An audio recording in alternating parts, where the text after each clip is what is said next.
The Business Oddcast. Hello and welcome to this Christmas edition of the Business Oddcast. I am your host, Stuart Morrison, and I am ably hosting and hosted with my co-host and marvellous compadre, the estimable... Very Christmassy Hannah Logan. Christmas baubles and everything. So we're going to get to the theme of the episode, but it is a Christmas episode. So, you know, it's like party poppers and mince pies and fabulous jumpers. What's on your jumper? Show us what's on your jumper. Oh my gosh. So today I am a Christmas elf, like a slightly old tired version. Can you see it? I can't like quite see the dangly feet. The dangly feet are hilarious. Oh, so yeah, here's the dangly feet. Look, and for those of you who are listening, she's lifting up her t-shirt to show you these elfin boots. Oh yeah, I hope you can't. And the story behind this t-shirt. Yes, go on. I forget that people are listening. Yeah, I just revealed like some kind of exciting drum roll situation. I just revealed the bottom of my t-shirt, which up until about 10 minutes before we started recording this, had two very annoying bells on it. And as I was walking around the house, I was losing the will to live as I was jingle jangling like a rather excited cat. And I hacked them off with a very blunt pair of scissors. So yeah, I've ruined my Christmas t-shirt. Fashion tips from Hannah Logan. If there's annoying bells on things, snip them off. Snip them off. Just right. We're going to crack right on. We're going to get started and delve right into the topic of the week, and it's essentially it's a Christmassy grab bag. It's like the Christmas cracker thing. What is it? The toy in the Christmas cracker. It's a bit of ephemera that amuses, but it doesn't necessarily change your life. And that's this episode. Except we're less rubbish and plastic. We're like the but we're the fancy version. We're like the really expensive pack of crackers, like £25 for 5. We're not a bit of crap plastic that falls onto the floor and then the dog chokes on it. No, we're your like Fortnum really and Mason Christmas present. Oh yeah, we are premium cracker toy paraphernalia. Before we start, I'm going to tease the very end of the episode. Look, can you see what is creeping in just over my arm? Oh yeah. Oh, it's there. It's not there. Ooh, what could it be? What's hiding behind Stu? Again, for the people who are listening, I'm moving my arm, and on screen the thing is going in and out of focus. And I can give you an audible tease to the end. Hang on. Audible tease. Oh, rattly. That bit. Oh, ignore it. Don't go and watch it on YouTube. Or do. Anyway. Yeah. Moving on, tying this thing up and heading on forward. It's the topic of the week. And what is, drumroll, the topic of the week? It's topic of the week. Oh my goodness. It's the 12 neurodiverse traits of Christmas. Yes. These are the things that stand out as, the irritant, the amusing, the misunderstandings, all of those various things that you have to kind of dodge and weave and get adept at managing and handling. And it doesn't matter if it's time off and time out. Your autism, your neurodivergency and your ADHD doesn't take a holiday just because everybody else does. So here we go. We're going on a deep dive. Hannah has 6 traits and I have 6 traits. They're not necessarily our traits, but they are traits. But they're things that we have definitely noticed either in our own lives or in those of the people that we... I know what's coming, so that's why I'm laughing. I'm preemptively laughing. It's terrible. So let's get on with it. And Hannah, let's hear what is the number one, the first trait of Christmas.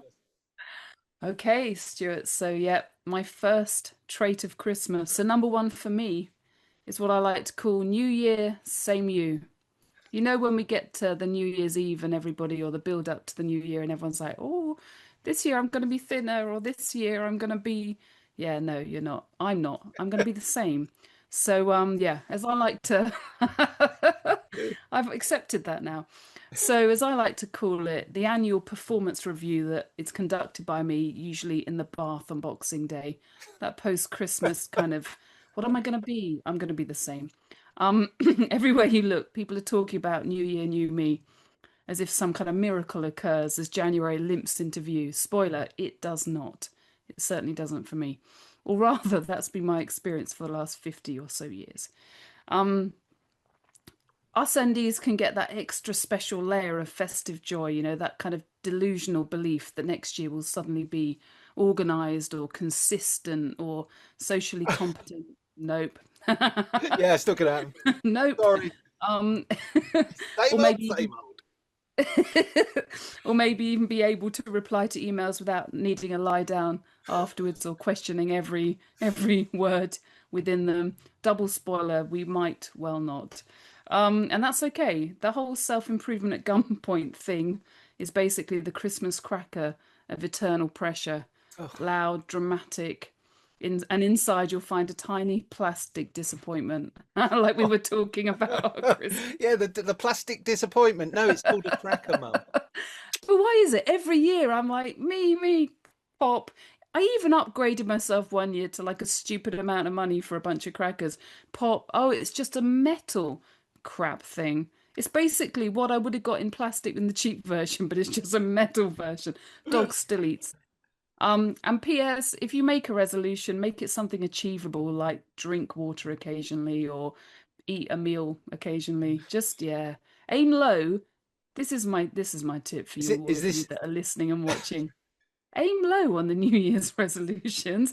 Then anything that is above and beyond just being consistently yourself the next year is amazing. So that's what I do. I've learned. It's taken many, many years. But now I'm like, what are you doing next year, Hannah? I'm just going to do the same stuff. I'm going to try and keep myself alive. I'm going to try and keep my kids alive.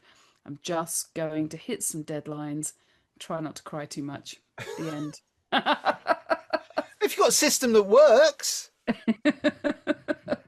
why bother getting? Why bother changing anything? Exactly that. I mean, are you the same, or do you like to set yourself a little achievement every year? Oh no, death or Caesar. I'm either going to conquer the world, or death and penury. I, I, I, I rarely steer the middle course. As anybody who knows me, especially my wife, who is listening, will attest. He's either. So you remember when was it Charlie Sheen came out? Oh yeah. And he said he's got one gear, go. Yeah, that's it. Right, if I'm going to deep dive on something, that will be all I will consume, day, night, everything in between, until I have slaked my thirst and come up and go, what's now? And they go, it's 3 days later, Stuart.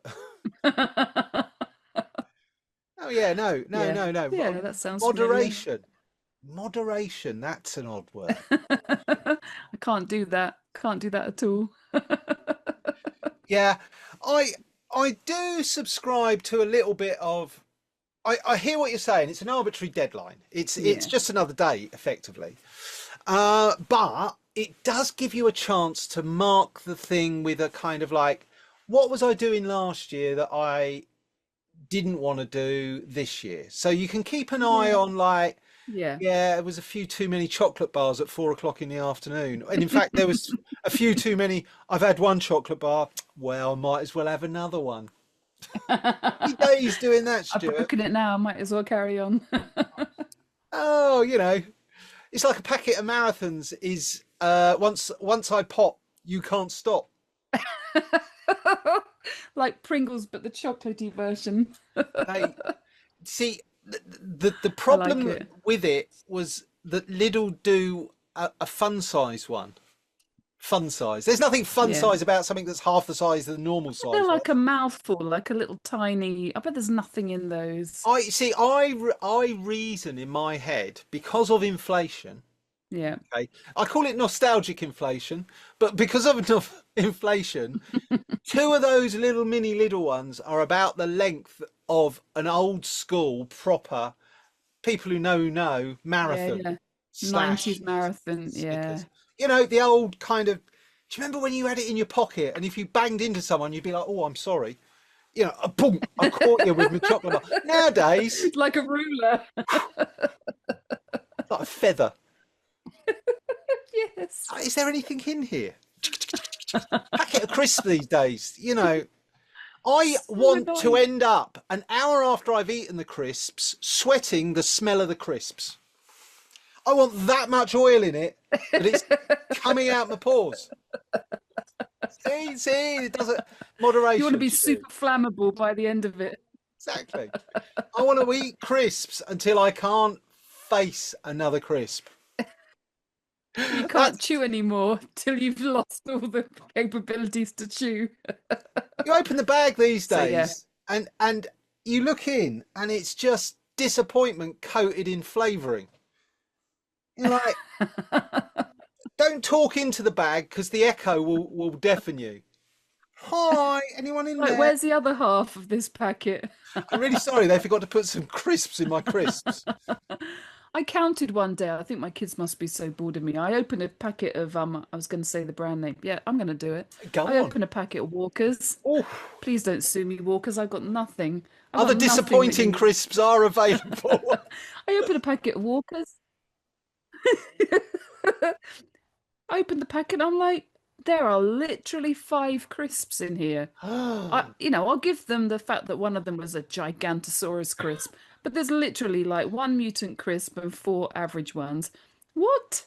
There used to be surely there used to be about 15 crisps. I mean, okay, as I'm talking, I'm realizing that this is like nerd level crisp admiration.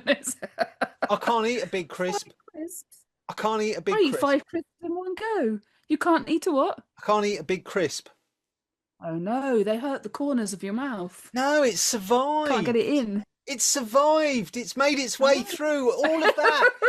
Just think, you're as brittle a thing in this world as the humans can make and ship for consumption, right? It's one wrong glance away from dust. Not those ridged ones though. That's like bloody asbestos, isn't it? It's like. They're made of cardboard. You could put them on the roof of your garage, couldn't you? I was going to say, it's like chewing roofing felt. Corrugated. Oh yeah, but it's got lots of flavour in the valleys. Yeah, I've got no roof and no roof to my mouth and no taste buds to taste it. So I must be chewing a carpet tile. So what do you do with this surviving crisp? Do you have a ceremony for it, or does it get mounted in some kind of plaque, or what happens? I take a photograph of it. And then I put it back in the packet. And then I smash it into lots of bits of crisp. Oh. And then I eat it. I can't look at it whilst I kill it. I can't face putting it in my mouth in one piece and decapitating it. I've never told anyone that. It's a bit like it's got to kind of 100 and it's waiting for a telegram from the king, and then you just smash it to death.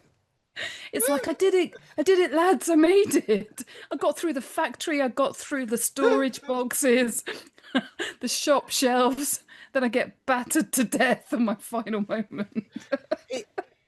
It's a little bit like you run the marathon in the Olympics, and at the Olympic medal giving ceremony, they put the medal over your neck like that, and as you stand up and wave at the crowd, they shoot you in the head.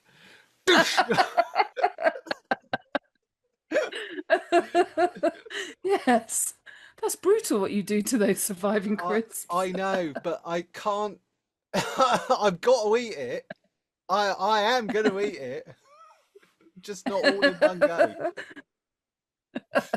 There's slightly something psychotic about that because at the beginning you're like, I can't eat it because it's done so well. It's like I need to respect it. I can't end its life at this point. It is a survivor. And then at the end you just brutally massacre it. I'm not going to mount it on a plaque. And oh, I remember that one. I thought you were going to spray it with like spray glue and then stick it in one of those frames that's like a box frame. Like pinned like a butterfly.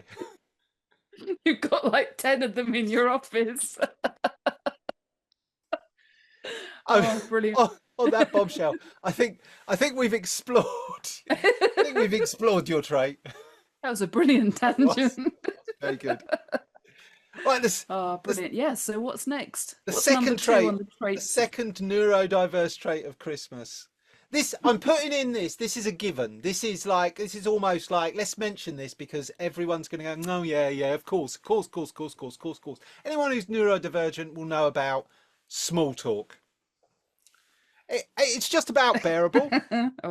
Just about bearable at Christmas because you might not have seen the person for a while. So, there is maybe a little bit to catch up on. But then 5 minutes in, you've forgotten why you're having the conversation. And then my brain in the middle of the conversation will go, oh, what was that thing that you said earlier? And that relates to so-and-so and such as that. 5 minutes have passed. And then they turn and go, yeah, so what do you think?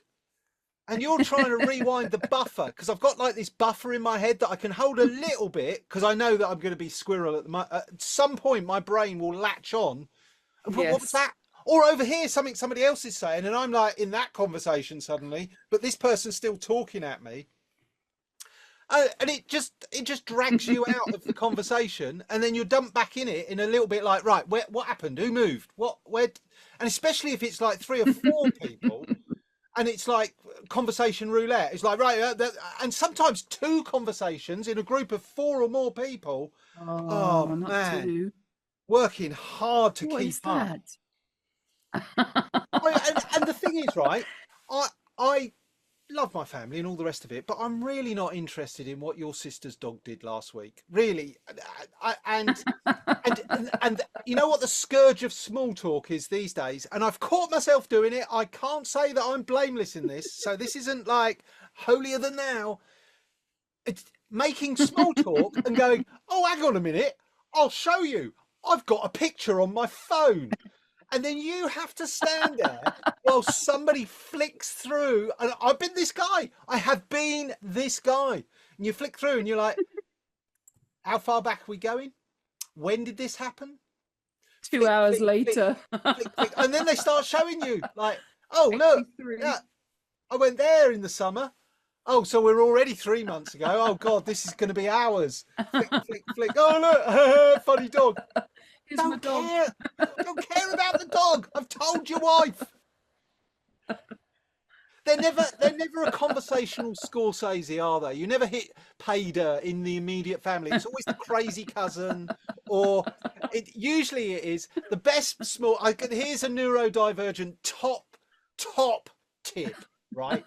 This will revolutionise your small talk journey.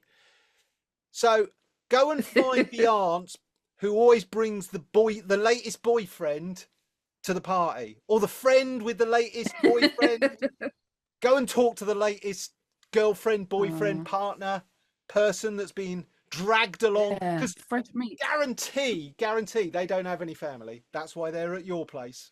And that's no shame or shade. No shame or shade. I'm just saying they're there under a kind of like obligation to their new girlfriend, and nothing better to. They've got no lie that is under the like, well, I've got to be with my family because they know they don't have a family. So when they say, you can't come to my family, they're like, well, I'd rather be down the pub with my mates, but I'd rather not.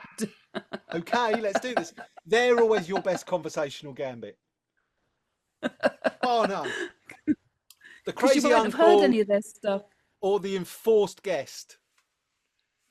I always like make a beeline for the person who's turned up in they didn't know what to wear. You know, everyone else is smart. They're in jeans and a t-shirt. Everyone's in jeans and a t-shirt. They're in a suit. You know, it doesn't matter what They've messed up. They've either under or overthought. They're looking incredibly uncomfortable. They're your best conversational gambit. Yeah, I But like that. That is very good advice. Also, what I feel a bit like with small talk is, imagine you're having a conversation and then people are starting to give you these bits of information, and they're piling up like unwanted gifts, you know, and you've got an armful of unwanted gifts, and it's building up, and you go to another conversation and you're like, oh, I can put these down. But then at some later point, the person that you were originally talking to will be involved in another conversation, and they'll say this, and this is the undoing of me. Oh, like I was talking to Stuart about. Do you remember? And you're like, I haven't got a clue. I literally, the moment that I left that conversation, cash dump, browser and cookies gone. Just poof, just cookies, cash, browser history, thump. You are, yeah. Don't it's care, terrible, isn't it? Away. It's terrible. Unless you told me something really cool, like, you know, you leant over and said, I've killed someone, then I'm not remembering that your neighbour's cat was poorly again, or, yeah. I don't mind the free roaming parties because no one's keeping count of who you've actually spoken to. Yes. All right. So you can do the I'm not in a conversation, but have been in all the conversations party kind of shimmy, like where you're kind of tangentially involved. Yeah, nice. It does require a certain amount of sobriety to remember who you've not spoken to. But that's small talk. That's the second trait. I think we need to move on because everyone knows small talk's a pain in the ass. I've given you a tip. What more could you ask for? Move on. What is the third neurodiverse trait of Christmas? That is a good tip. Right. So the third trait of Christmas is, well, so we call it, like, you know, the Christmas season. I call it the sensory overload season. Christmas is basically sensory overload is a huge problem for me, as you can imagine, for a lot of us. Christmas for me is like somebody's gone in and turned up all the dials. It's basically a month long. Actually, no, at the moment, Christmas seems to start in October, doesn't it, in the shops? But let's be fair. It's a month long assault on all five of my senses, no doubt created or magicked up by somebody. And you're a typical person, actually. I shouldn't say that, should I? I'm going to be outed. It's basically, isn't it, a month long, sort of flashing loud lights, loud music, like little kids off their faces on Quality Street and the Promise of Santa. Not forgetting, like, all the shops are completely packed. I literally stay well away from, like, the people. My husband's one of these people, right? The people that go Christmas shopping on Christmas Eve. Why would you do that? Other than the free chocolates that some shops are giving you on the door, why would you do that? That is literally, and most of the people, when you see, you know, Christmas Eve is just full of, I'm going to do another awful, brutal generalization. Disclaimer, please don't sue me, anybody. Christmas Eve is basically a bunch of men, isn't it, that have just woken up that day and gone, oh crap, I'm married. And there's two, like, small kids that live in my house. I need to buy some presents. Christmas Eve, they're racing to Boots to get you a voucher for something you're never going to buy. And they're, oh yeah, sorry, I've taken myself off on a tangent now. So Christmas, massive sensory overload, the overcrowded spaces, the, like, uncomfortable jumpers, the strange elf t-shirts with irritating bells on them, Slade on the radio, every other song screaming, it's Christmas, in his really awful voice that makes me angry. I really like that. What does it make? I really Do you like that song. I love it. For me, it is not Christmas until Slade. I've heard from a random radio, it's Christmas. It's like, it's officially Christmas, ladies and gentlemen. It doesn't sound. Slade has screamed it in our ears, but it does not sound like a happy kind of, hey everybody, it's Christmas time, you know, Christmas time, mistletoe and wine, you know, he gets it right, doesn't he? But Slade's just shouting it a bit like a kind of an announcement on a train platform. I love it. The train's arriving. Like, all right, Slade, Rein it in. damn. Why are you so angry? It's really weird. And it makes me, because he sounds, I think, you know, in hindsight, he's just enthusiastic. It feels angry to me. I'm quite sensitive to that stuff. Um,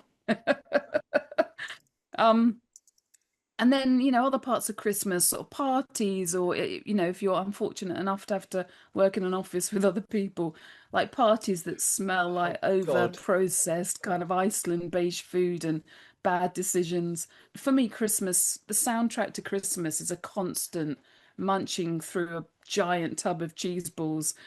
For the, it makes me feel like, for the love of God, can everybody just put the snacks down just for 10 minutes? Because the whole house sounds like a bunch of mice, like munch, munch, munch, munch, just driving me mental. If I ever end up in prison, it will be related to somebody eating something.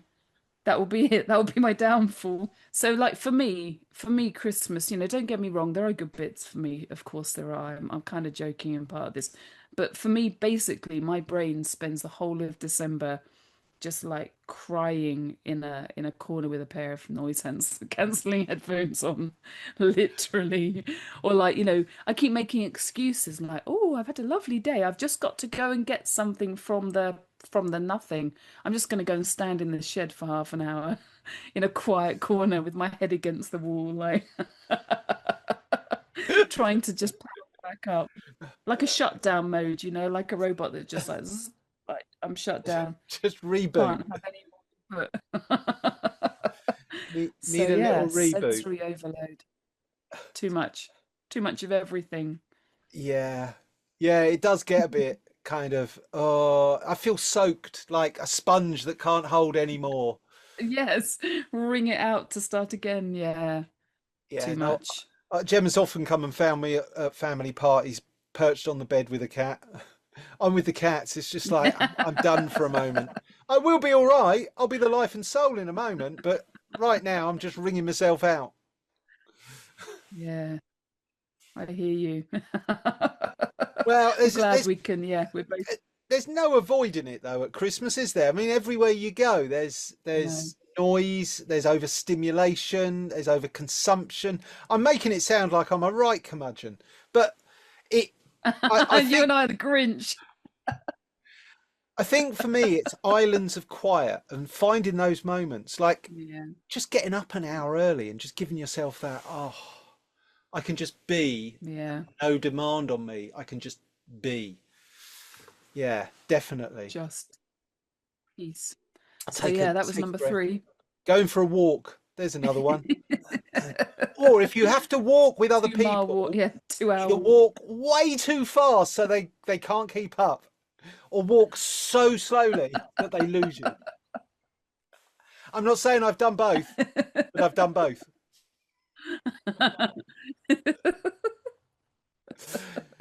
Let's move on. The neurodiverse Right. What's trait number of 4? Christmas. Number 4. Okay, this may be specific to me, but I'm sure I've got my people out there. The Christmas spreadsheet. Oh, yes. Now, I'm quite partial to a spreadsheet. It keeps my thoughts ordered. I like a spreadsheet masquerading as a Kanban board where you can move things along and check things off. Oh, I love a Kanban. But the Christmas spreadsheet, once I discovered this, and I'm not sure I had this thought originally, but it's lost to me where it started. But it started when I first ever offered to cook the Christmas roast. My rationalisation is my wife cooks every single day of the year, pretty much, you know, and she enjoys cooking. But come on. Christmas Day, the best present I can give her is to eat a fantastic meal that she doesn't have to cook. Not some kind of packet 5-minute in the microwave. Here you go, honey. That's not cooking a meal. I mean, that's taking care of your wife, but cooking a meal is using every single pot and pan, redesigning the kitchen and installing a second oven so that your spreadsheet works more efficiently. That's how committed I am to my spreadsheet, folks. I re-engineered the kitchen, had to have an entirely new electrical circuit built in and an entire new fuse board to accommodate this.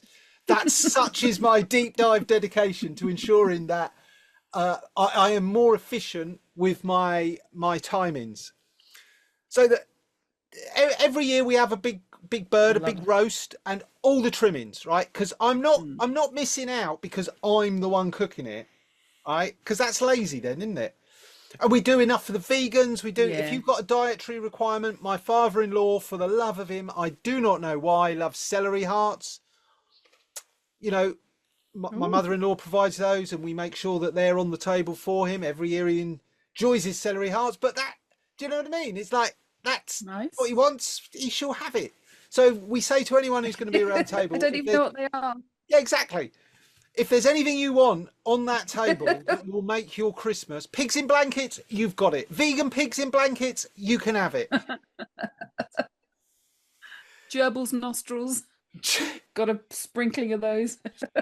Chicken giblets, wolf nipple chips, get them while they're hot.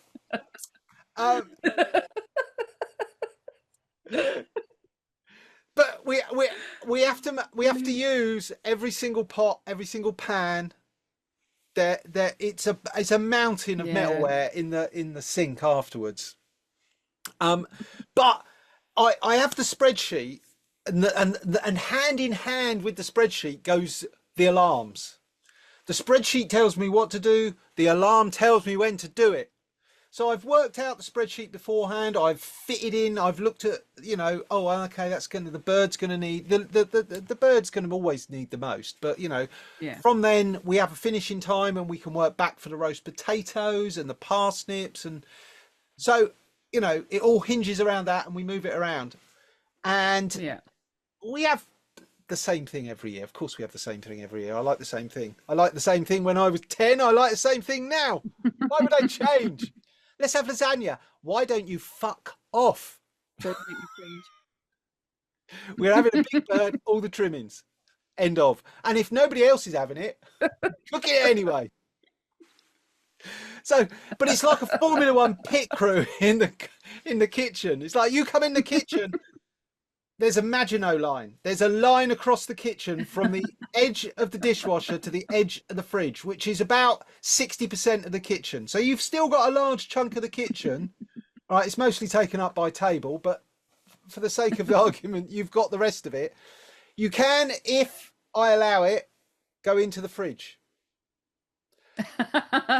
If I allow if you allow it. And at times I might have my Seuss in with me because my daughter is hospitality trained, and it's like she reads my brain. She's there behind me, taking the pan away when it's empty and slotting in the new thing. And it's like having an octopus that is just handing you the stuff. It's extra amazing. Pair of, So she is like now become essential.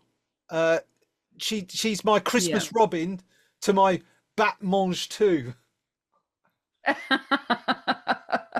It's a terrible pun, Stuart. That's a terrible Christmas-based pun. Christmas-based, like, I love it. But yeah. That's the fourth trait.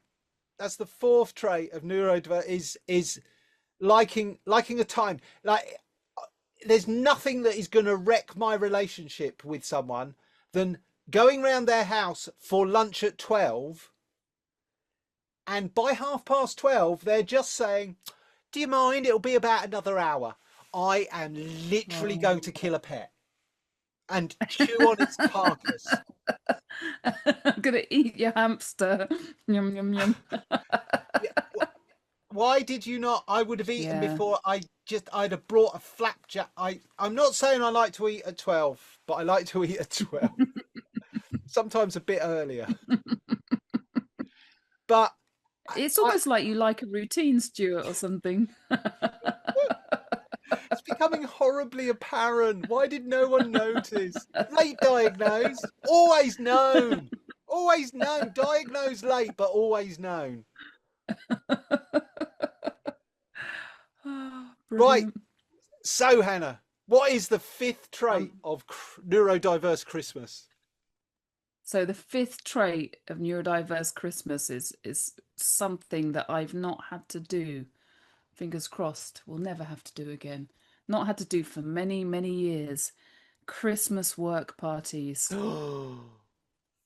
Yeah, Christmas work parties. Ooh. I like to think of them as like the Hunger Games with a whole load of people that you only really like because you've kind of been forced to, because you have to spend or you've had to spend a horrible amount of your life hanging around with them. Do you want to spend your spare time when you don't have to be hanging around them with them? Probably not. But here we are, the Christmas work party. If you say no to it, you're some kind of even more of an outcast loser. But if you go along, then basically you're there. You're joining everybody else that's pretending that they want to be there. Obviously, you know I don't drink, but everyone else is downing the free booze like someone's going to take it off them.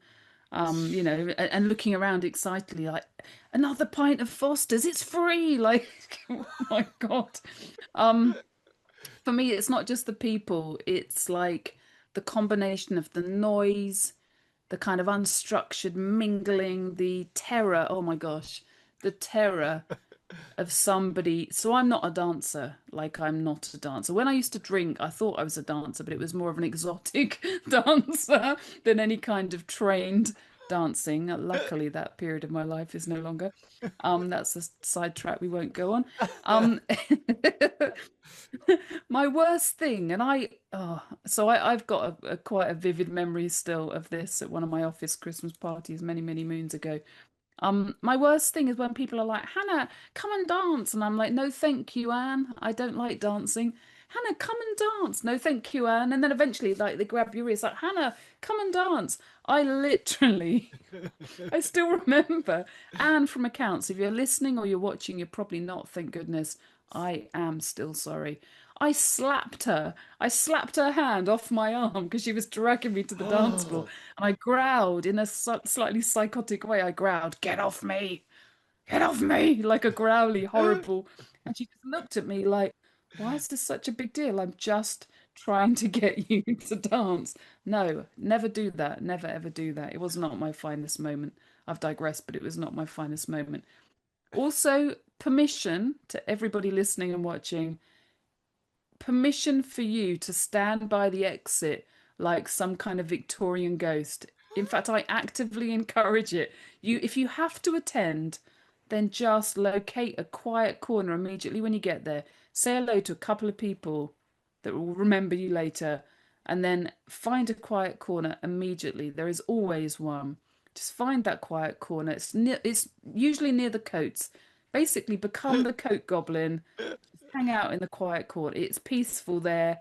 You won't get a lot of passing traffic, and eventually you can just leave the party.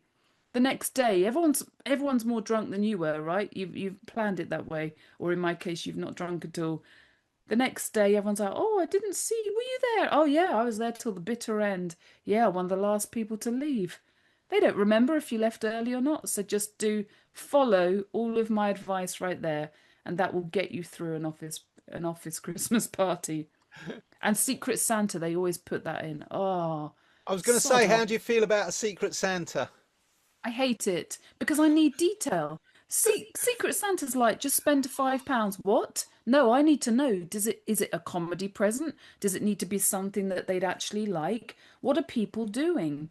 Are they buying something so that we open it and I go, oh, Dave, you know me so well. You bought my favourite thing. Or is it just some kind of crap, like I don't know, some comedy joke present? I need details. Don't just say just spend £5.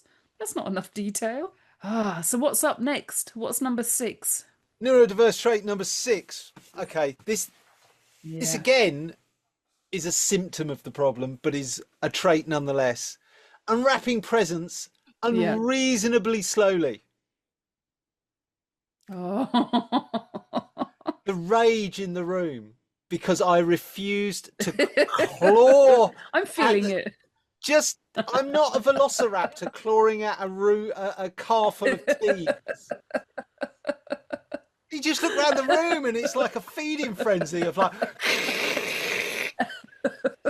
some human threshing machine. Oh, look what I've got! Just no one looking at anything. No, but and I want to see what you got. Oh, that's really interesting. What's that do? I've got questions. I'm coming back.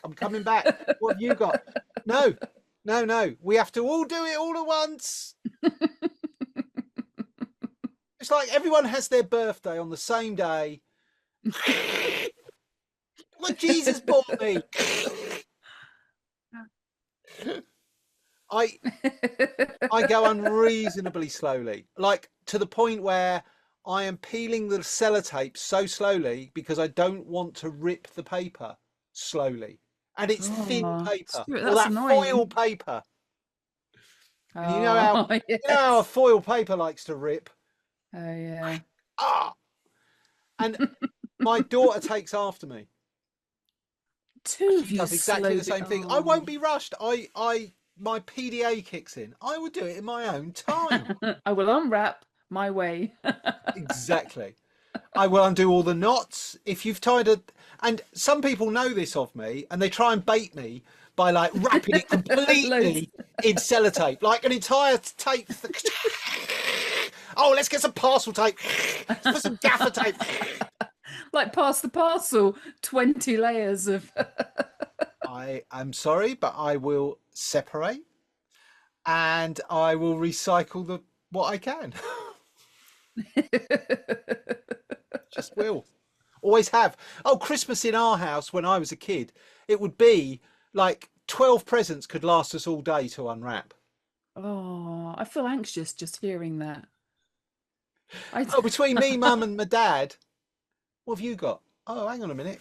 Oh. My dad used to get the rage with my mum sometimes because she would be like, so she'd go and get a ball of string. She'd go and get a ball of string, and I've got to put this on the ball of string. And she'd go to the ball of string and she'd tie on a bit of string and wrap it around. And we had this ball of string that was all these different strings. Why? Waste not, want not. My mum grew up during the war. That was the string ration. Just had a collection of string, varying weights. Do you know what? My mum never bought Thin string. ones, fat ones. Never bought string. My mum always had string. People were giving it to her. Yourself £2. Handing her string wherever she went. I'll have that. That's fine. Like a magic trick. She was just pulling out this. The string queen of Oh, Farnborough. You want some string? I know a lady. I know a woman. Let's go and see Jean the String. Every string you could ever imagine. Old string, new string. We call her Jean the String. Oh. Jean the Strand.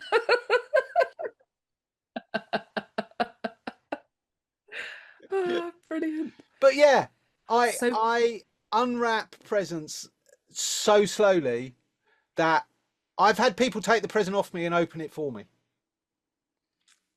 They reach in. There you go. That's what I would do. Right. It just gets put to one side.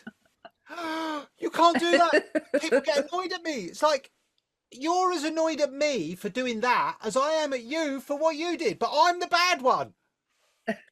I will go now. Yeah, And make how a am cup I of the coffee. bad guy? Yeah. As is often the way, your reaction is unreasonable. The provocation was the unreasonable bit. My reaction is my reaction. Don't. Oh, my blood pressure's rising just at the thought of it. Right, moving on. Where are we at? Number 7.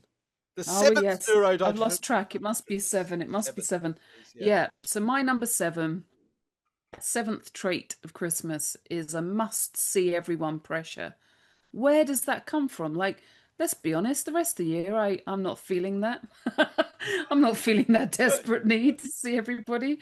In fact, I'm actively avoiding it, if I'm brutally honest. But at Christmas, and let's be honest, it's not a pressure I feel from myself, an inner pressure. It's a pressure from everybody else. So it's like everybody suddenly feels like there's a ticking clock counting down to Christmas Day, and they've got to fit everybody in. And it's like every relative, college friend, like people randomly on Facebook, we must grab a drink. Why? Why, Sarah? I've not seen you for 15 years. Why is it December every year that you decide we need to catch up? No, we don't. I'm not doing it. Should we get a festive drink together? No, we won't. We're not doing that. Why? No, I don't want to do that. So it's that kind of social expectation of like, we must catch up before Christmas. Nope. I don't want to. I'm not doing it. I don't want to see you. It's not interesting to me. And adding turkey to the situation does not make me want to see you more. It's just, I don't get it. I've sent you a card. For goodness sake, I've sent you a card. That is my communication with you, my annual communication. I don't need to see you in person. Okay, I do not need to see you in person. I'm sorry, it's really brutal. So here's a tip for you. Yes, tips. So Love a tip. here's a tip for listeners, watchers everywhere. When people are like, "Oh my gosh, we must get together," say, "Yeah, definitely."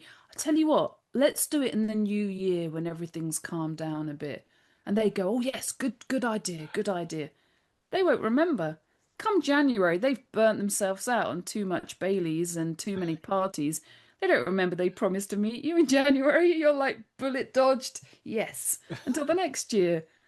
So that's what I do. I'm like, yeah, really good idea, but I'm absolutely stacked up during December. You know what it's like. Should we make a date in January? Let's not put a date in the diary now, but let's get back together in January and make a plan.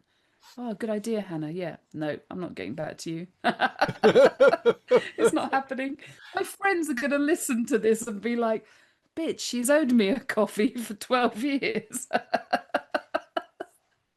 But you might catch us on a good day. I don't care for you all. Yeah, then I'm up for it. It's very rare. And do you know why? Do you know why? You know why people are like that? Because they can only take a bit of spice at a time. And it's spiced latte time, isn't it? Oh my gosh, yes. It's their annual, oh my goodness, it's like take the special friend out annually, isn't it? It's like, oh, she talks too much. I don't want to see her every other month. Christmas, I feel obligated. Oh my goodness, I'm seeing it from the other side for the first time. Oh, and I can have a drink and she'll have to stay sober because she's a nightmare when she's sober, when she's drunk. My whole life has suddenly, you've just flipped it on the other side. Oh, so it's not that they're desperate to see me, it's that they don't want to see me the other 11 months of the year. They've won. Oh. They've dodged a bullet. You punted it into January. Score! She forgot again. Get an evening back. Oh, yeah, you're right. It's not. Either way, I don't have to spend time with a ridiculous amount of people every December. So sometimes, bonus tip. Sometimes I try and go to a local event. I try and avoid them, but sometimes I'll go to like the local carol service because I'm going to tick off at least 15 people in one go there. Tick, tick, tick, saw 12 of them. I don't have to see them for another year. So yeah, bonus tip. If I was rich enough, I'd hire a body double. I know I'd have difficulty finding someone as good looking. I know. Yes. There's no second one of you, Stuart, out there. Come on. No, but you find someone who looks a little bit like, with the glasses and the moustache. I've done lookalike work, but enough that you go to an event and they wave from afar, and you're like, I saw Stuart. Yes, just get that person to do all of the local events, and everyone's like, "Oh yeah, I saw you 12 times last month." Exactly. I'm doing that. If I can find anybody as magnificent as myself, I'm going to pay them to frequent the local pubs and clubs. Don't even sweat it. It doesn't even have to be close. Book Just somebody who is better looking, and they'll be like, "Has he had some work done? Yeah, Hannah's got Has she been away?"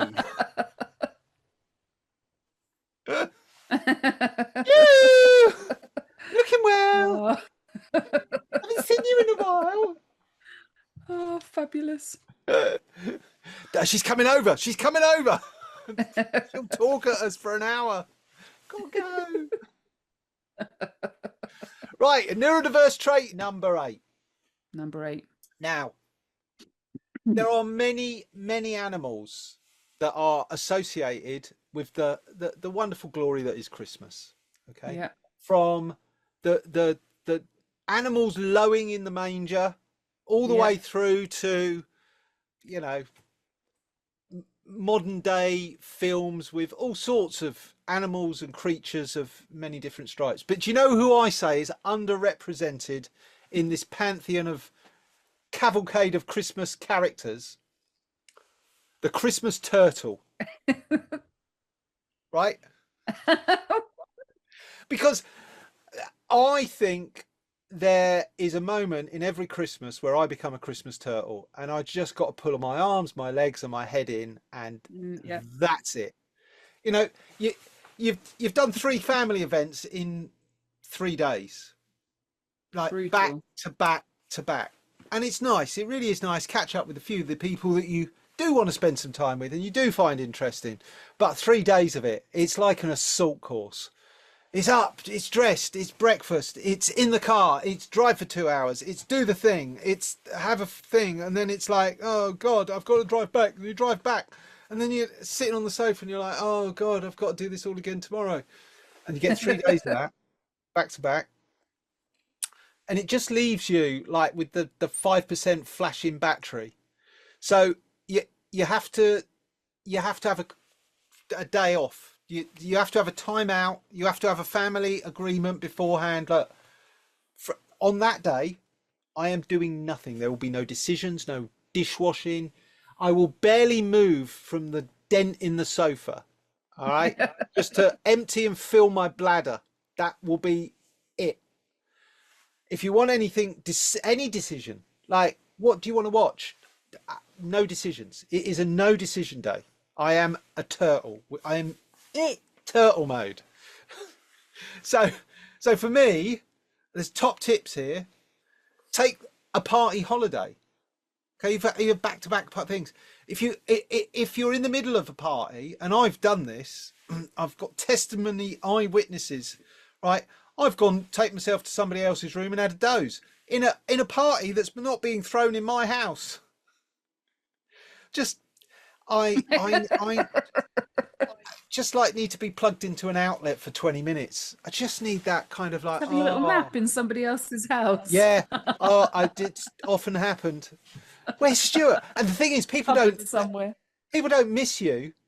They don't, because they think your partner might, but once they know you, they're like, oh, he's having a power nap. And they don't resent it. They realise you need it. Otherwise, you're just going to be like the rudest man since Basil 40. Me and small talk when I'm tired. Oh, the shrift is short. I can tell you. I've even left a party, gone to the car and had a doze. The reason I keep a blanket in the car. Got to be thinking ahead, haven't you? Got to be pillow, a neck pillow. Stuart nipped out from the meeting. He's been gone 20 minutes. Where is he? He's Power napping in the car. Yeah, he's in the corner. He's in the car. Or the 0 day, as I said. Top tip 2, the 0 day. Literally, you play the 0 joker and you say, today, no decisions. The most I might venture is what filling I want in my sandwich.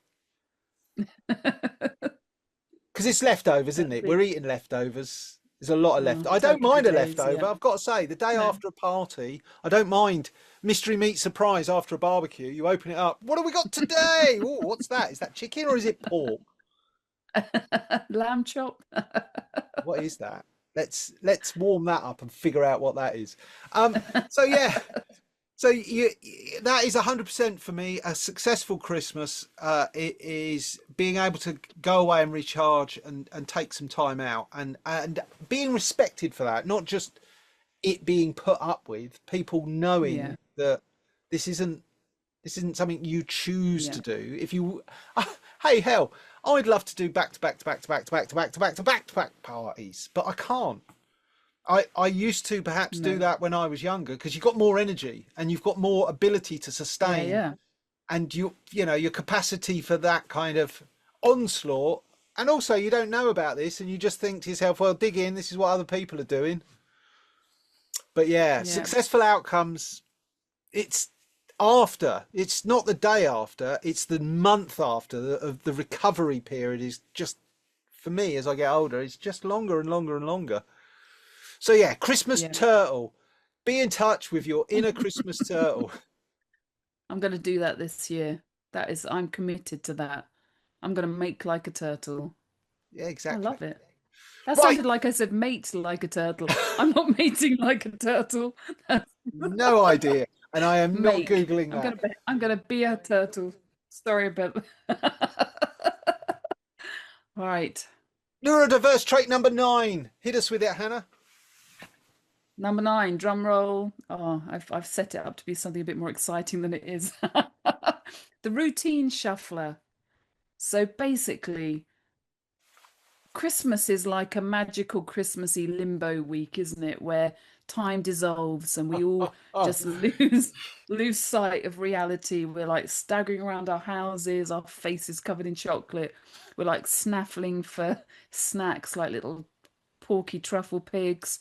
And our new life has temporarily become one of just eating, watching crap TV, and finding our nearest and dearest more annoying than usual, if that's possible. Neurotypical people call this relaxing. I call it being trapped in a snow globe that somebody won't stop shaking. Like, can you imagine just in that snow globe? Like, there's no routine, there's no structures. I need structures, I need routine. Meal times, random, that's going to stir you up, Stuart. You know, it's like meal times are all the time. You're just going to the fridge constantly making a turkey sandwich. It's like cheese balls at, 3 in the afternoon. What are we doing? It's just there's no rules. There is no rules. I can't do that at all. And I'm some, a nice. somebody's eating a plate of roast and somebody's eating Weetabix, and you're not quite sure where it was like. Yes. You're like, where are we in the day? Like the days are blending into like one long hideous festive Groundhog Day. Like I'm a nicer person when I know what's happening, you know. Everybody that knows me and loves me knows that I'm a nicer person when I know what's happening. So my piece of unsolicited advice here is that give yourself, this is what works for me. Give yourself 3 anchor points in the day. So there's the kind of wakeish, the eatish, and the bedish. Like literally wakeish up, eating, bed.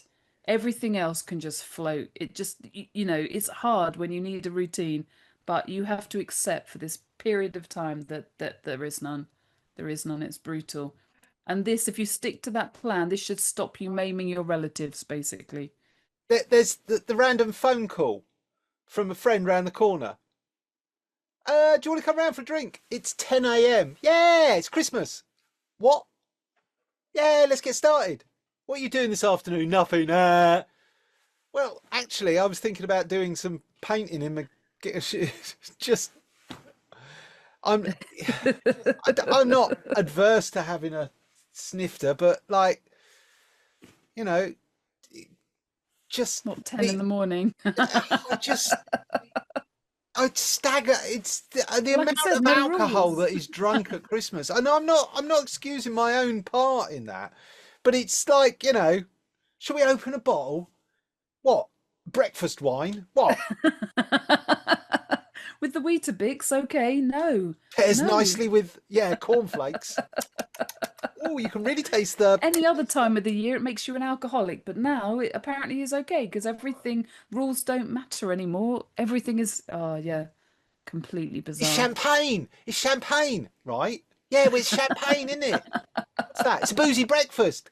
What? Just because you put it in some orange juice? I remember the first time when I was about 18, I stayed over at the boyfriend's house. And in the morning, the mother woke us up, and this is no lie. She woke us up at 8 o'clock in the morning with a Bucks Fizz, like, Merry Christmas. And I was like love, I'm not drinking. I'm not waking up and drinking fizzy wine or whatever it was. But like, just because you've added orange juice to it, it doesn't make it any better. It's 8 in the morning. It's literally, she's already had a few already. She's like on her third. Merry Christmas. Oh my gosh. Wow. Okay. No, I'm not doing that. Imagine waking up and somebody with a bong. Christmas bong. What? I like open my eyes and taking my little eye mask off, and I'm like, what? What? Oh, we're drinking? We're drinking at 8 in the morning? Okay, no, that's not. It's not. It's like airports as well, right? They're all Oh yeah, drinking. They're going on a long haul flight, 6 in the morning, having a pint. What? it's the Come land on, that people. time No does one not does that. exist in. Time does not exist in this land, and that's Oh, it's Christmas. okay Time because doesn't it's exist. holiday period. No, it's still a problem. So yeah, that's my thing. That's my thing. Can't do it. Christmas, Routine. neurodiverse Christmas trait number 10. Moving it along. Food droughts. What do I mean by food droughts? Right, you've talked about the routine shuffler, and this is a result of that, and it leads to the worst outcomes for me, and that's the food drought. So you're a few days into the Christmas season, right? You're not sure what day it is. You're not quite, you haven't got your bearings, and you're chugging through your day, and you find yourself at some party, which, like I said, you've been wrong-footed into, and they've gone, oh, no, we'll be yeah, there's some food. Don't worry, there'll be food. There'll be food. And I've talked about this earlier. You turn up, and you're like, and where the food is? Oh yeah, we're doing some food later. No. Food now. Where the food now? Where is it right Snacks. this second? I need to know where the food is. Give me the food. And they wheel out some, oh, we'll get some food in a minute. Don't worry, people. We've got a surprise. And then they put out some crisps. Ready salted crisps. Who put ready salted crisps and plain hummus? I mean, that's a mismatch right there. What the hell? Who does Ready salted crisps, you might as well put out vanilla dust. Who goes into the supermarket? What beige personality looks along all of the fabulous flavours and styles and types of snacks, crisps, nuts, packages, popping, open it, all of that, and homes in on, oh yeah, I'll get some ready salted crisps. Oh, they're hand cooked. I'll They're have the hand ones cooked without by flavour, please. artisans in kettles. Why they put them in a kettle? I mean, why Morphy Richards needs to be involved, I've got no idea. But they're apparently in a kettle. Oh my gosh. Anyway, so you've had to weather all of that, and you're standing there, and this gets even worse when you're the designated driver, because you're watching people merrily drive over the hill of sobriety and disappear into the horizon, and you're stood there with the jumpers and the coats and the keys, and everyone's laughing and cackling, and you fail to see what's funny because fucking ready salted crisps is still playing in your head. Really? Where's the food? Anyway, Still got crisp rage. 3 hours in, and you're nudging your partner, who's having a whale of a time, by the way, and you feel a bit guilty because, rightly so, it's Christmas, you're having a party, it's fantastic, and you're the Grinch. No food, no. And you go, there's the food. And then you're told, oh yeah, no, the food's been ordered, it'll be here in 10 minutes. You're like, brilliant. Ding dong, Domino's, here it is. What?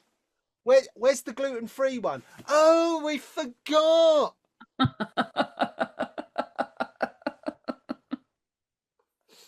Yeah. I'm going to kill you. Yeah.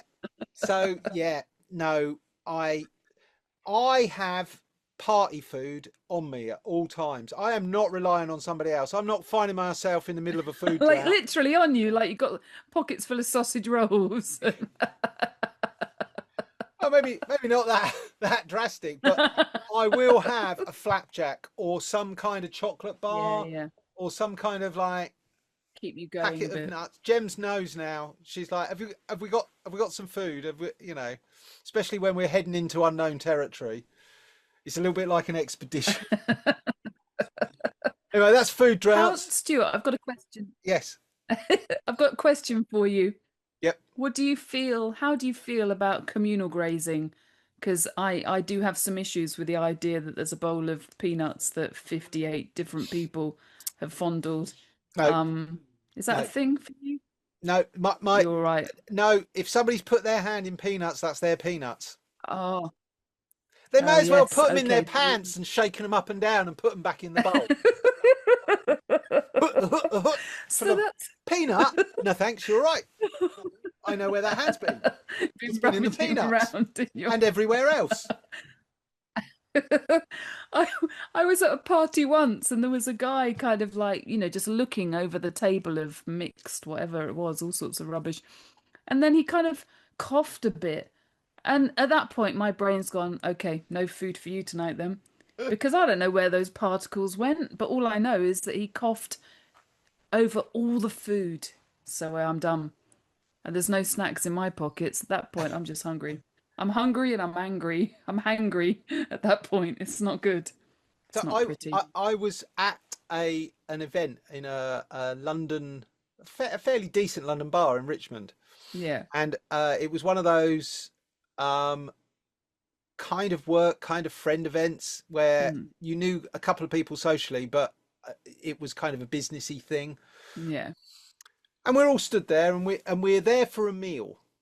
But I knew the meal was not going to be for another like hour and a bit or whatever. And I just thought to myself, do you know what? I'll get some nuts. So I said to the guy, "Have we got any nuts?" He goes, "Oh yeah, we've got several nuts." And they had these nuts in the jars. So I was like, "Oh right, okay. I'll just have some, dry roasted peanuts." And he went over, and I'm not kidding you. It was like a sweetie jar, and he opened the sweetie jar, and I thought what he would do is shake out some nuts or put a scoop in and get out some handful of nuts. He put his hand in, handful of nuts in a cup, like a coffee cup, and gave me the coffee cup.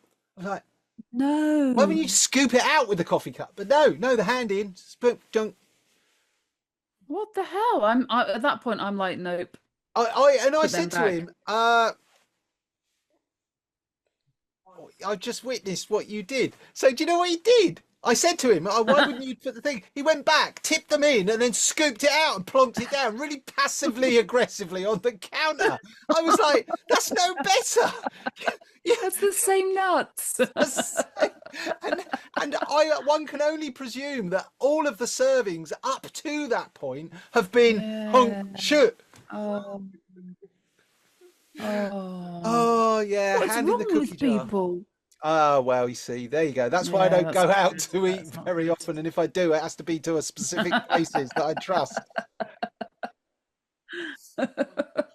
Right, neurodiverse trait number 11. We've only got 2 to go. What's your last one, Hannah? Okay, number 11. We're almost there. Buying pressure. Buying pressure. So for me, the gift spiral is real. The gift spiral. Oh my goodness. So I What's a start with gift a spread. spiral? So I start out and it's quite a positive experience. You're like this. I always do a spreadsheet. I've got all the names of the family members. Family, not, kids, husband, not a massive issue. I know what they like. It doesn't feel a pressure. It doesn't feel like, yeah, there's no pressure really there. I have a spreadsheet. Quite quickly though, I start to overthink it, and that's where it spirals.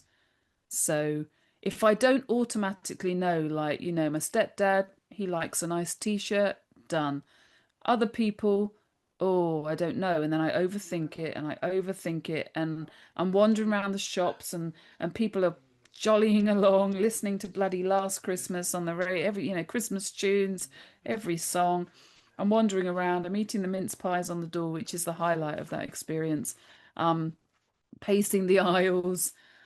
And I'm thinking, I don't even like this person. Like, they're on the list because I've always given them a present. They don't like me either. We both exchange something shit. Here you go, another terrible pair of bad quality socks that will make your feet hurt. Brilliant. Here's another scented candle that you will never use because I don't know what you like the smell of. So, and I'm definitely at the age. I worked it out a couple of years ago. I've definitely, I was late 40s a couple of years ago, early 50s now. I've definitely hit the candle. I'm candle lady. I either get given a candle. I don't burn candles. For anybody listening that has got me a candle this year, send it back. I will not use it. It will collect dust. Sorry, tangent, ranty tangent. So I'm at the candle age, or I get a kind of, they've gone into Boots and they've bought me a set of hand creams. I've got so many hand creams. If I put hand cream on every day for the rest of my life, I'd live to like 150. I'd still have spare tubs of hand cream in my cupboards. Mental. Anyway, so my thinking is nothing says I don't care more than a scented candle or a pair of socks. But so anybody out there that's bought a load of those this Christmas, just burn them. It's just brutal. I don't enjoy any of that whole kind of getting all the presents. Did you get the presents? Which ones have you wrapped? Which ones haven't you wrapped? Christmas Eve, you're like, oh crap, I just remembered 20 presents I haven't wrapped. It's just, yeah. It's Oh, not fun, is it, at that I point? can It's a give you a brilliant experience. top tip, an Yes. absolute top tip. This requires a modicum of organisation, but not necessarily much. So you have a box, and you keep the box in the corner with some stickers and a pen. Very key, stickers and a pen. And the box is a moderate sized box. And when you get one of those gifts where you go, thank you very much, you put it in the box. And on the label, you write who gave it to you and you put it on the gift and you put it in the box. Oh, And that's your re-gifting box. yes. That is good. That is so good. So that when Auntie Mary suddenly pops round with an unexpected gift for the kids, you can go, I'll just go and get yours. And you wander into the room. And also in the box is birthday paper for a man and a woman, some kind of neutral kind of wrapping, and Christmas wrapping. And you pick, Wow. wrap, and take it out and go, there you go. And it looks like you are the most organised person in the world. That is completely brilliant. That is really good because I have kind of so I've done the budget version of that idea where I've gone another crap candle. Thank you very much. I love candles, clearly not. And then it goes in a kind of dusty cupboard and then I think, but you're right, I've not put a sticker on it and I've not surrounded it with wrapping paper for quick access. And then I'm like, oh crap, somebody dropped a present round for me, so I find that rubbish candle. But then I have to go through my brain. Oh, were they the person that gave me the rubbish candle? Possibly. I don't know. So yeah, All that's you a got to top do is tip. sticker on it, write it down. And if you want an even Brilliant. more Absolutely lightweight brilliant. version of that, is Yes. you put a coloured sticker on it for the side of the family that it came from, and just gift it to the other side. Then Oh you're never yeah. going to get it the wrong way around. So if it comes from your wife's side of the family, it gets a yellow sticker. If it comes from my side of the family, it gets a blue sticker. Oh, that is brilliant. That is so brilliant. You're welcome. That's like next level. You've evolved to that, haven't you? Or did you think that up at that level immediately? No, when I was a teenager, I Mm. resented spending money on people that I didn't really care much about. I'm being brutally honest. Sounds familiar. You know, a friend would give you a gift and you'd be like, Yeah, I didn't know we were doing gifts. And then yeah. you'd feel They don't obligated. And like then I'd you. be like, and then I realised, hang on a minute, I've just been given another gift by another friend. I could swap the gifts and Yeah, be here we go. outside of this economic cycle.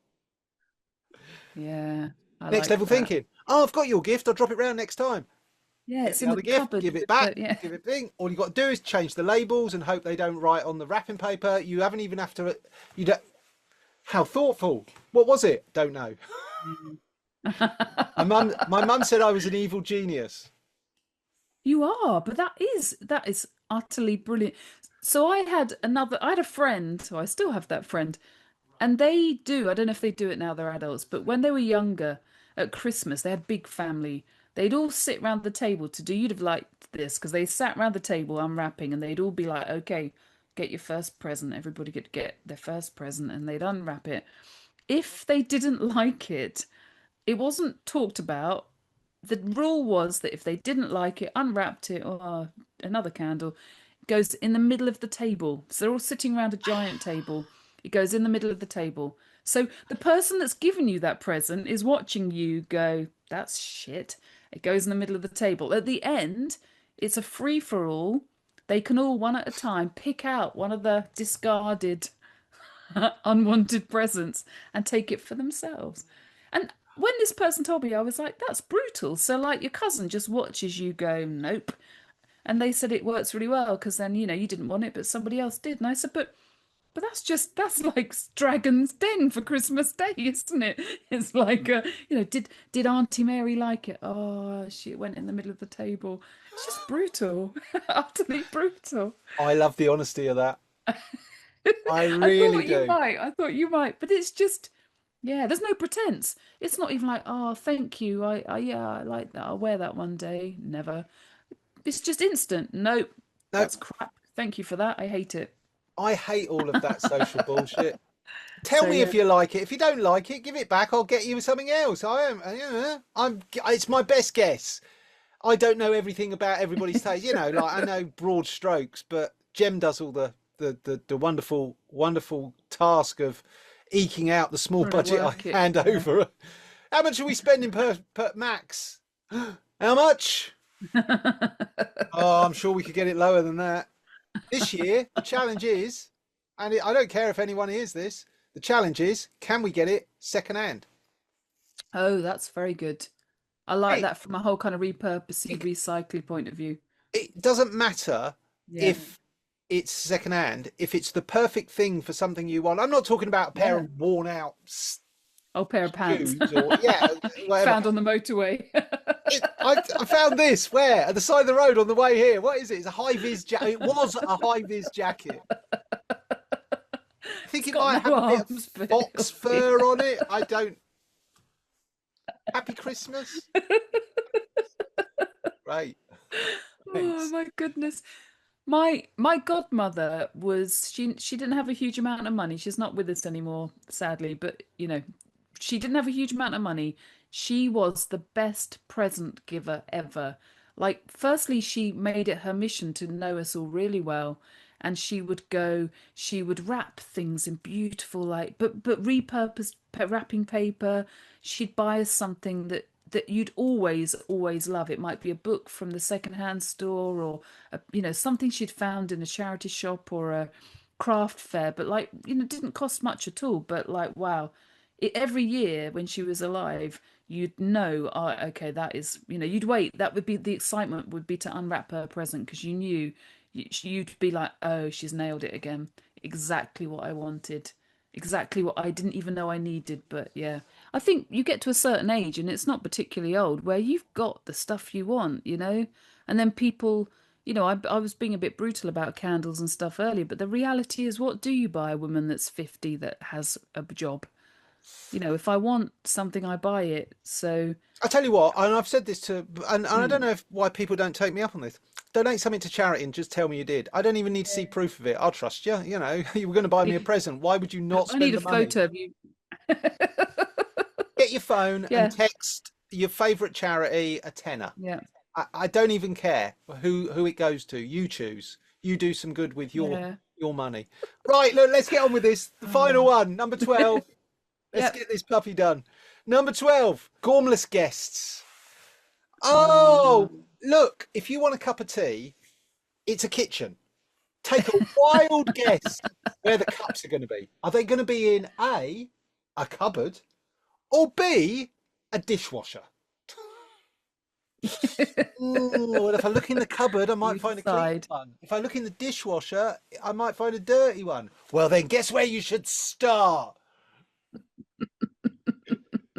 Oh, you're not a very good host, Stuart. No, when you come in, would you like a drink? Let me take your coat. What would you like? Fair enough. But if you're sat there and you're gasping and going, oh, it's awfully Bit dry parched. around here, I am going to be as obsequiously obtuse as I can be. You're right there. You've got everything. It's a bit dry. You've got everything good. I don't care about you. Oh, it's your private things. What, you think I keep the dildos next to the jams? Is that right? The sex toys are not with the tea bags. Just help yourself. Hey, you won't find my special spoons. It's all right. I've got them well hid. And the opposite of that is when you go somewhere and you're fine, you're good, and they keep saying, you've got everything, are you all right? Would you like something to eat? No, that's fine. Would you like my mum was the worst at this. Would you like a biscuit with your cup of tea? No, mum, I can't. Gluten. No. Oh yeah, okay. What about cracker? Mum, crackers probably still got gluten, to be fair. Okay, would you like a sandwich? No, mum, the bread, it's got gluten in it. Would you just like the ham then? What, just ham and a cup of tea? That's no, It's a you're piece of right. You're ham. right. Well, what can we put it on? What can we put it on? Mum, I don't want it on anything. I've got some potato waffles. I don't want potato waffles and ham. So I ended up as a chubby child because I couldn't say no. Eat this. All right. Yeah. Lived on potato waffles and ham. I did. Pretty much my entire diet. Your mum just feeding like a little letterbox, just feeding in the. Maybe some beans on the side and a Findus crispy pancake or two. That was it. That and crisps. We're going to round up this business podcast. It wasn't so much business, but at this time of year, it's Christmas. It's Christmas everywhere, and Christmas business. We hope from the bottom of our hearts that you have a fantastic neurodiverse Christmas, whatever that looks like for you. That's as valid as anything else. Put your feet up and watch nothing but repeats of soap operas if you want. Yeah, no judgment here. Yeah, it's Christmas. Thank you very much for listening. It's been brilliant to be here. I was teasing this earlier. I'm gonna wheel this in. Look, this is. Oh, you can't see it. Oh, it can't. I've got it in the bubble wrap. Where is it? Oh, you can't see it. I'll put a picture.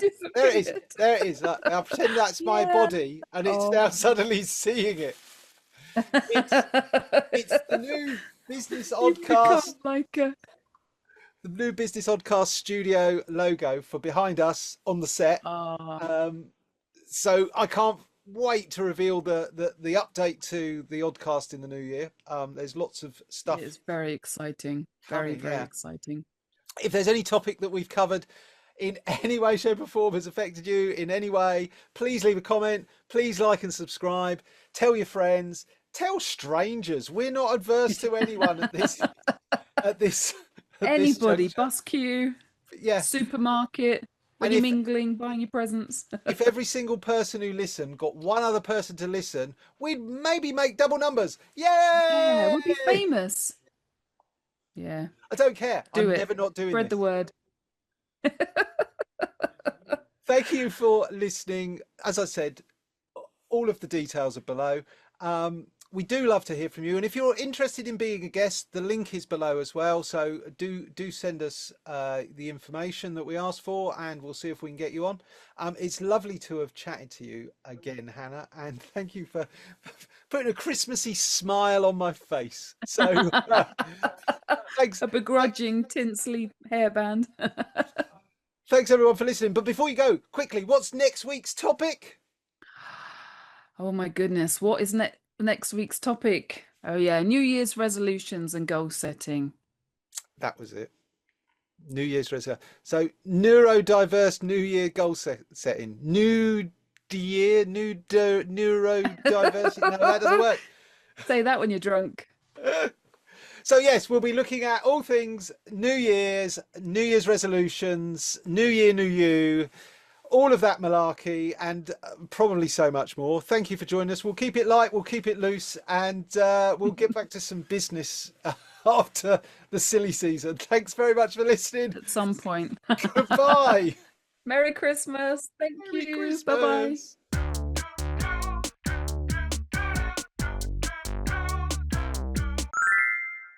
Step away from PAYE. Don't do it.